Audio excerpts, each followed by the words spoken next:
Hi everyone, welcome to the MrpTech Podcast. This is episode 83. My name is Matt, and this is the weekly podcast discussing everyday tech for everyday people. And welcome back once again to another episode. And this week, what I'm going to start off with is some bad news I received in an email this week. And I'm sure you're probably going to hear this from just about every podcaster out there. I received an email from YouTube, and I guess I would say from Google as well, talking about the new terms and conditions for the YouTube Partner Program. And so for those of you out there who do not know, the eligibility requirements for monetization on YouTube have changed recently within the last week or so. And I noticed this not through my email account, but through some other friends of mine who utilize that monetization program on YouTube. And sure enough, as soon as I saw a post online, I checked my email, and I received the email too. So basically saying, because you haven't reached a certain amount of hours of watch time during the last 12 months and a certain amount of subscribers, your channel is going to lose all monetization tools. Now, for me, I post my videos up on YouTube, and I'm not using it as my primary means of funding by any means. But every video that I post, podcast episode and such onto YouTube, it does get monetized. I've never received a check from YouTube by any means. But the reason for that is because you have to reach a certain amount before they send you a check. And as time went on, the number slowly started to creep up. And over the last couple of years, that amount has steadily increased. And it was working towards, maybe getting my first check from YouTube. And I was still kind of off and far from that amount, but it was working its way up. And with every video I post, things were increasing, and I would watch it usually on a monthly basis, just to kind of gauge where I'm at. And well, no longer. That's no longer the case. So unfortunately, for many people out there using YouTube, they made it even more difficult to make any money off of it, and I think that's a really sad thing. There's a lot of people out there trying to do a lot of great things, and I understand more and more people are getting involved, so you have to make it a little bit more difficult. But that's a pretty sad thing for especially people who've been doing it for a few years now, just to dig that knife in a little bit deeper and say, no, we're not going to let you do this anymore. Sorry. So I was a little upset by that. So Google has not impressed me this week. On a slightly different note, I've been real busy this week with getting myself involved with a few different things. I had to submit my materials for the last year to recertify as a Google trainer, and I probably should have been keeping more on top of that, more up to date with that, but I tend to procrastinate things that I really don't want to do, and so I spent the last few days submitting all of my training activities for my students and for the teachers here at my school, so that I could maintain my Google trainer status, which again, they don't really make clear what those eligibility requirements are until you are submitting your materials for recertification.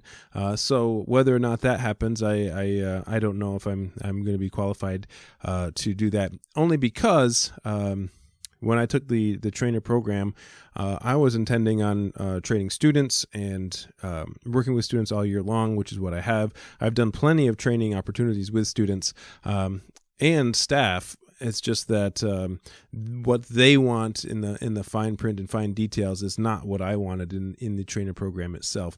So whether or not they recertify me at some point, I would like to stay a Google trainer. But if they don't allow me to maintain that status, oh well. At this point, like I said, I'm not very pleased with Google at this point in time. It's a long story, a long short, and I'm making it very short. Most of it probably is on my fault, my doing. But some of the fine print that I may have read the first time I got involved with these programs, coming back to bite me here. Oh well. Moving along. On a more positive note, one of the things that I started working on this week is, I mentioned a couple weeks ago that I was interested in pursuing my amateur extra license, which is the third license for radio operators. And the idea behind that is I'm getting some students involved here at the school involved with amateur radio, and I wanted to be able to have access to all the frequencies out there, so that as a station control operator that I could, having students use any frequencies from UHF, VHF, and all the way up through HF. And the great part about getting an amateur radio license is, unlike getting certified for Google, or unlike YouTube, the terms and conditions don't really change. Once you get your license, you renew for free every 10 years, and there's no hoops to go through. It's just, do you still want your license? Yes. And you renew your license for another 10 years. So basically, you can have your license for free for the rest of your life, and no terms and conditions. And guess what? The technology changes all the time, and is new digital modes are coming out for radio, and it's up to you whether or not you want to learn about it. And so that's a license that I definitely appreciate having. So I started listening. For anybody else out there interested, around Thanksgiving time, a new audiobook had come out. I listened to the first two that have been out before by Michael Burnett, and it's the Fast Track to Your Extra Class Ham Radio License. I listened to the technician one, I listened to the general one, and with the extra class license, they came out on Thanksgiving Day, and here in the U.S. And so far, this book really meets all my expectations from the first two books. Goes through all the questions on the exam: why, the who, the how, the where, the when, the why, everything you need to know for the test. And along with that, I'm going to be studying on my own. And the next time there's the test in my area it's in mid-February. I don't know if I'm going to be ready by then. It might be worth a shot. Who knows? I'm doing it more for fun than anything else. There's a lot of stuff in this exam that I don't know about, so I'm at the very beginning process of it. And ultimately, I think it'd be kind of cool to teach an elective course, and maybe get some students with their amateur radio license. I think that'd be kind of cool. And someone else in my district brought that up yesterday to me. So I'm sort of tossing that idea around with this whole technology club thing that I've been working on, if you've been listening to the last few episodes. So last week, I mentioned a screen monitoring software that I came across last week. And for those of you who have never used this before, Vayon, you can find it at vayon.io. This piece of software has come in handy so much this last week, and I've used it more than I actually expected I would. The name comes from Virtual Eye on Networks, and it's free open source software for computer monitoring and classroom management, supporting Windows and Linux right now. There is a Mac version that is in the works. Basically, it replaces iTalk installations, and the core has been completely rewritten with a new architecture and different components, providing a much more stable and better performance. It's really an intuitive user interface. Vayon 4, I believe, is what it is right now. It's very easy to use. There's almost no learning curve to everything. All the documentation is on their website. Works really well with things like Active Directory. They do have a manual that you can download to look over. There's an administrator manual as well, user manual. There's plenty of documentation online.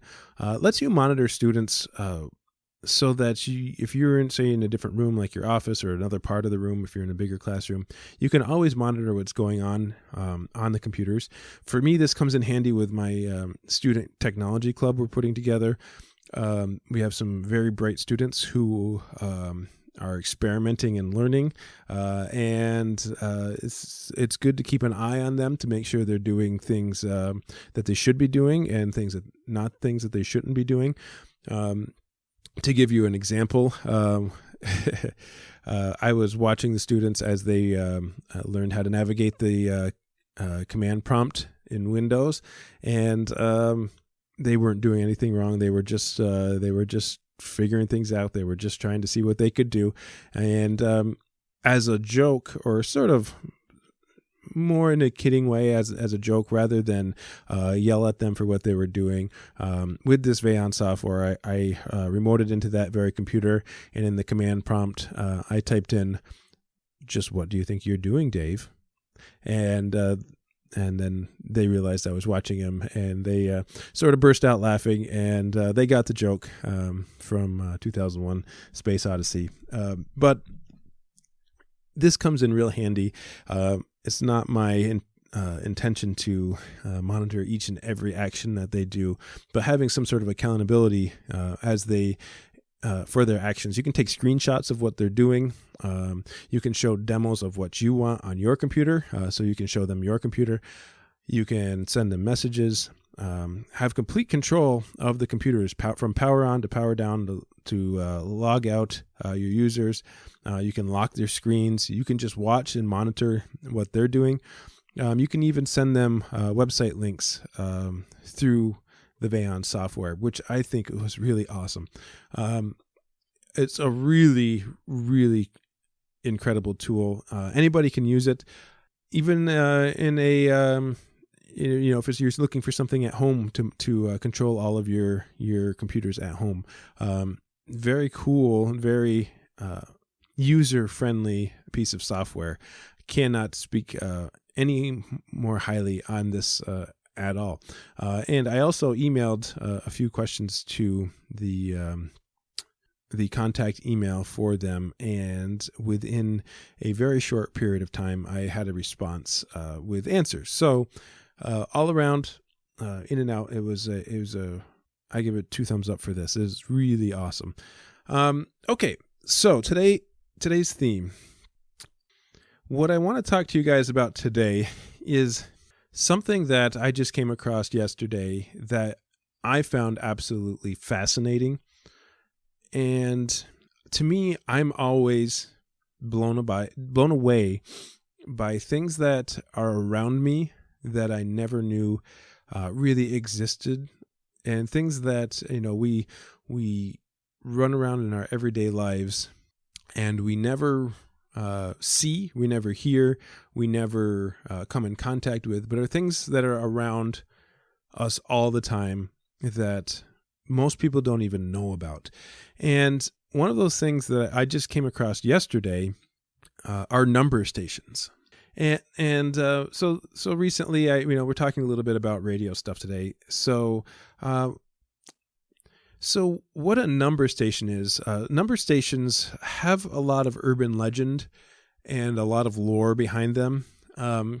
And anybody who knows anything about technology can really find these stations out there, and they're quite interesting if you've never heard of. So number stations are shortwave radio transmissions, basically from foreign intelligence agencies to spies in the field in foreign countries. Okay, they can happen any time of day or night, and they're usually on the shortwave radio bands because those signals can transmit for thousands of miles, and they don't happen all the time, and you have to look for them.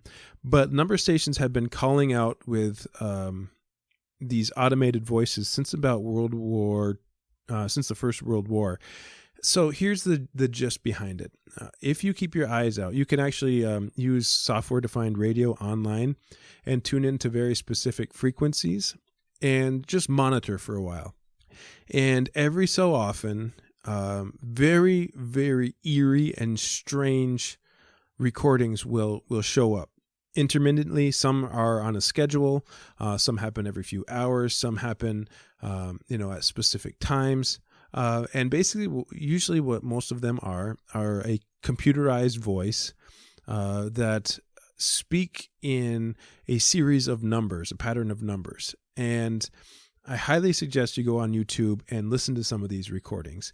They are spooky. They are very strange. Sometimes an eerie song will be played before the transmission begins, and the song is repeated 3 or 4 times. So basically, it's a series of numbers that are repeated over and over and over again in patterns. And they've been happening. They were more frequent during the Cold War, but they are still out there today. And there are websites online dedicated to these number stations, and people are out there looking for these stations. Now, so the idea behind this is these are encrypted messages. And with these encrypted messages, agents in the field are giving what's called a one-time pad, where the sender and the receiver have a pad to decode these messages, these numbers, and whether it's giving them information that they need for specific missions or that type of thing, they can only be used once. So what happens is it's probably the most secure form of information sending that's available today, even though it's been used for years and years and years, and the technology has changed. This old-fashioned method of sending coded radio transmissions is still in use today. It's used by all major countries around the world. You can find these in Russia. You can find them in the United States. You can find them being sent from Cuba. And one of the more popular ones was given the title "The Lincolnshire Poacher" because of an old English folk song that was played as an interval signal. And this is something that you can hear online. Very, very creepy to listen to, just because of the mysterious nature of it. Another famous number station out there is the Russian Ghost Station. And continuously since the 1970s, a signal being broadcasted from Russia to all around the world with a series of gongs or beeps and a response. So there's 2 different tones, and every so often a Russian man or woman comes on and speaks a series of numbers. And that station has a lot of folklore to it. There's a lot of urban legend behind that. In fact, at one point in time, it was discussed that the Russian Ghost Station was a radio signal that was broadcasting, and if it happened to go off air, and if it happened to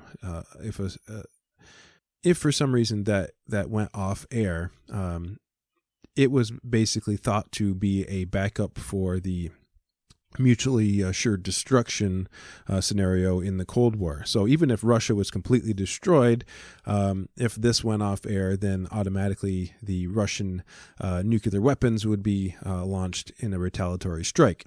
Now, that has been disputed and over the years, how that might not be possible to do, but the folklore is still there, and it's an interesting concept. But these are things that if you have a shortwave radio at home, or if you go online and teach yourself how to use some software-defined radio, there are some websites out there that are hooked to antennas, and you can search and look for these signals. You can actually hear these transmissions on your own in daylight and even or in the nighttime, and you are hearing real life coded messages being sent out in the world, either from from our country or other countries. So it's an interesting concept And those who are interested in technology or even a historical background, I think might be interested in these types of things. And as you drive by, certain areas in the country that are more government oriented, let's say maybe state capitals or the capital of the country, and you see these antennas on roofs, it makes you double think what is actually happening out there. And most people don't even know about it. So for the most part, these number stations have been completely off the radar, so to speak. Governments will not even acknowledge that they exist. The FCC won't comment. The Federal Communications Commissions will not comment on number stations because they are unlicensed stations. And that goes to show you that pretty much all around, most people probably know what they're used for, some sort of government function, but you cannot really investigate these other than listening to them for yourself. People have tried to decode them, which are pretty much nearly impossible to do because of the one-time pads. And there's a whole group of websites out there dedicated to finding these number stations when they appear, when they go online. The frequencies will change from time to time. And there are some really interesting ones out there. So going back to the acknowledgement, okay, there was a group of people, it was either 2012 or 2014, that were actually tracked by the FBI and arrested in relationship to espionage from, I believe it was Cuba. They were sending coded messages through these number stations, and they actually were caught and charged with espionage. So this is the first case basically where these number stations were actually discussed and talked about widely. So the use of these has gone down, but the stations are still out there. So if anybody has come across these, I'd be really interested how you came across them, what you did to find them. I've got some SDR equipment, software defined radio equipment, that we're using here at school, and I've sort of encouraged the students here at school to take a look at some of this and see what they can come up with, and do a little bit of research in it. And it kind of gives them a fun project to work on, just to see what they can come up with. So that's the idea. An interesting topic, and it amazes me the things that are out there that we would never really even know about. So if you have, I know I've heard from some people out there in the past who may have their license or may use radio in some way, or even just people who are interested in the hobby. If you've come across these, let me know. Send me some feedback, and you can email me, mrptechreviews@gmail.com, and I would love to hear your story, and maybe I'll even share it on the air if you want me to. So I just thought that was a cool topic, and I wanted to bring it up for you. So most people may not have even ever heard of these things. So hopefully I enlightened you a little bit. We're going to keep plugging away. Next week, we're going to get back into some more technology topics, and I've got a lot of really cool things. I get into the moment of what do I want to put out first, and this one just came to me, and I just had to put it out on air to see what other people had come across. So thanks everybody for listening. We're gonna wrap up for this week, and I'm gonna call it a day. So thanks for listening. We'll see you next time.